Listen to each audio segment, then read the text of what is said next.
You know, when I thought of the Balkan countries, I thought they were like a really tight-knit group, but apparently they hate each other. Today we're checking out why the Balkans hate each other, coming from living, ironically, in Europe. It's been a long time since we've checked out a video from him. This one came out 3 years ago, so I'm sure it's still got very relevant information, but nonetheless, let's figure out what's going on with the Balkan countries and why do they hate each other. Smash the like button, let's dive in. The Balkans.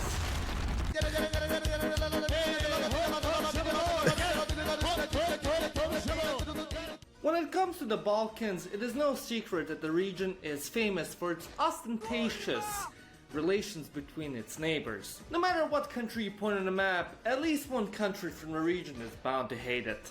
Thus, with a region so jam-packed with history and lore, it might be a bit difficult for a feeble Western mind to understand why the people from village of Bumblefrick Nowhere hate the people of Wolf Nowhere. Thus, in an effort to make the world a worse place, I feel that it is my solemn duty to share our secrets in the hopes that you too, dear viewer, can engage in proper Balkan intellectualism of the highest order.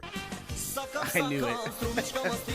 Wait, is this the alcohol that they create and that they drink like crazy? I feel like we just talked about this the other day.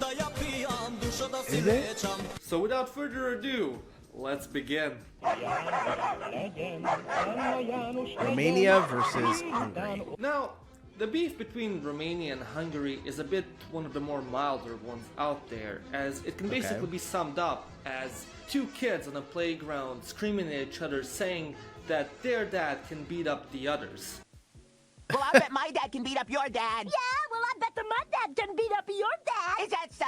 Yeah. Yeah. Is that so? Yeah. Azt teherbe a román kurva anyádat, ne szórakozzál, neked ugat Sanyi báty. Mostly the hatred comes from this piece of land, Transylvania, as essentially both countries argue continuously on who was there first, and then accuse the others of stealing their rightful clay and V-Bucks.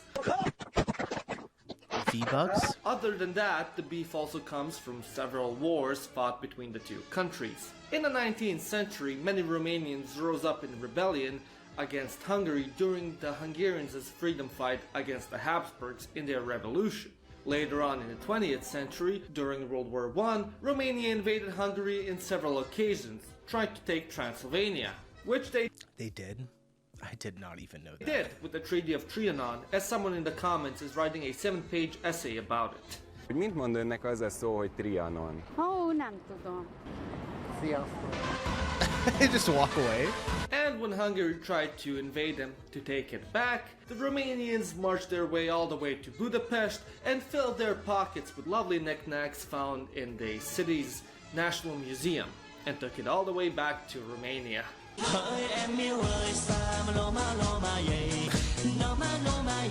It's so wild that there's just thousands of years of history in Europe that has kind of hung around for so long, to where here in the US it's like we have states that have been around for a couple hundred years and we argue about the dumbest shit. Besides that, both accuse each other of oppression. The Romanians argued that the Hungarians were oppressing the Romanians in the Kingdom of Hungary, and the Hungarians argued that today Romania is oppressing the Hungarian diaspora within Romania, and mostly centered in Transylvania. After the 1920s, they haven't fought a single war against each other.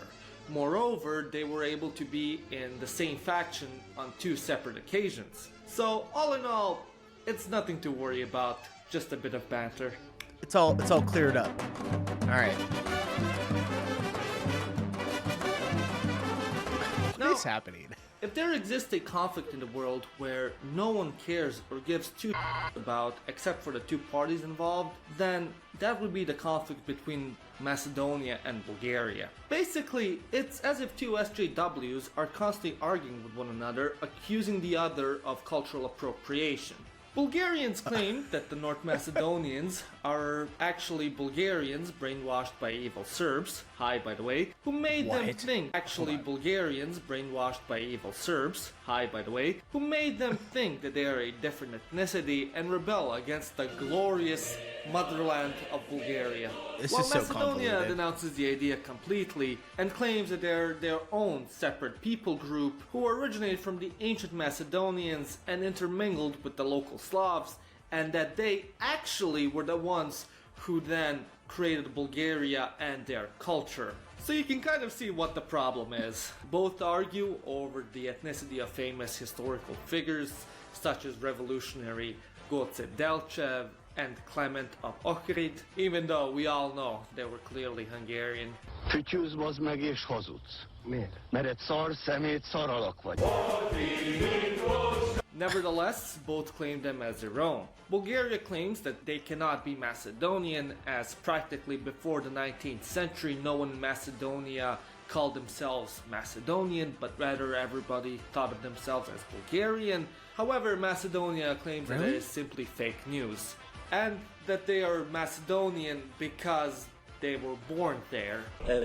На бугарски напише свят на майката и преведено на хинду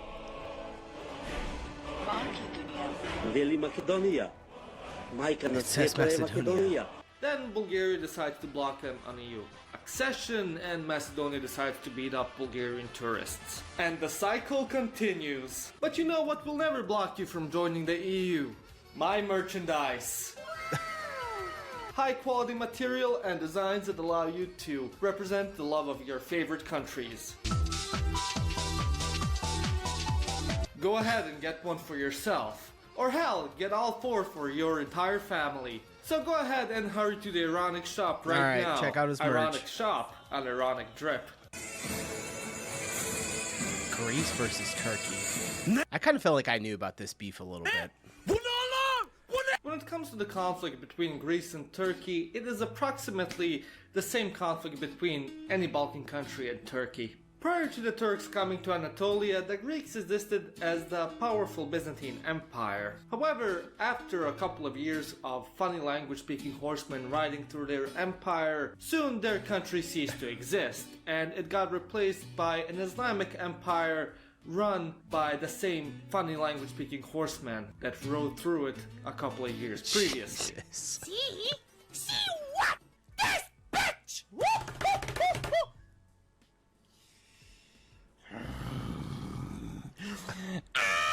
Who then on went to oppress, assimilate, and displace the local Greeks for the next 500 years. After the Greeks were able to gain their independence once more, the two fought several wars within the 19th and 20th century, where they ethnically cleansed each other's populations by forcing them to take swimming lessons within the Aegean. In more recent times, the two have been fighting over the sea and who owns it. Greece controls most of the islands within the Aegean, and with that, most of the sea. However, Turkey would like to be able to swim and extract oil without having to pay Greece to do so. So now they're constantly at each other's throats, even though on paper they're basically allies, as they're both members of NATO.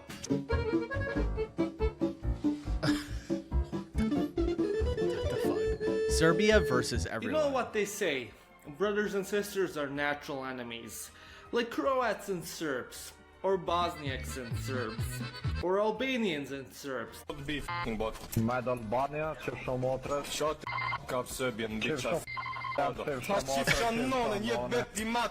Or Serbs. I gotta say, Serbians are really cool. Every Serbian, I had a really good Serbian friend growing up in high school, and solid dude, really solid dude, hilarious, really funny. And even now, we got a, I guess you could call it a, I wouldn't really call it a, maybe like a Mediterranean style food place, and it's Serbians that own it, and also solid dude, really, really cool. Serbs. Goddamn Serbs. They ruined Serbia. Now, if there's a country in the Balkans that arguably has the most beef in it, then that would be Serbia. Now, Okay. to sum up most of the conflicts regarding Serbia, they and some people group that they were in a country with had a civil war, started using the Geneva Convention as toilet paper. However, Serbia starts getting explosive diarrhea while the other party had somewhat enough fiber in their stool. One thing leads to another and suddenly everyone denies that they ever had the shits in the first place.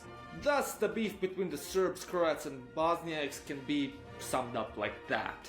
When it comes to the conflict between the Serbs and Albanians, there is a little bit extra. Primarily, they fight over this place, Kosovo. And much like Hungary and Romania, they both argue that they were there first, and therefore they are the rightful owners of the place.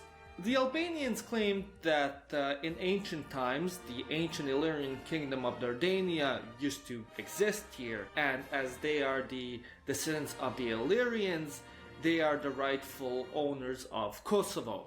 Meanwhile, the Serbs argue that they were the first and that they built their medieval kingdom of Serbia from Kosovo, and they say that it cannot be the Albanians as they were not mentioned as a people group up until the 13th century. So who's lying? Throughout history, they also constantly had skirmishes against one another as they backed different sides in wars. The Albanians were usually backing the Ottomans, meanwhile the Serbs were usually backing the Habsburgs. In the 90s, much like the other republics, there was a war, people got displaced, Serbia bars Kosovo from joining the UN and other international organizations, and both sides are claiming that the other is oppressing their people. So, you know, just regular Balkan stuff. And yeah, those would be the major beefs between the Balkan countries. Of course, there are numerous other ones which are smaller in size, and if you like this video and would like to hear more about them, click that subscribe button. I need to know. And drop a like.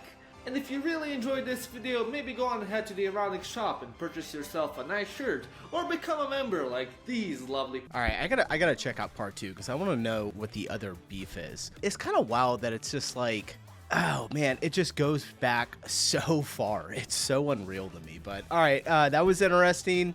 Living ironically in Europe always comes in clutch with a good video. So appreciate you guys watching. I'm getting out of here. I'll see you in the next one. Peace.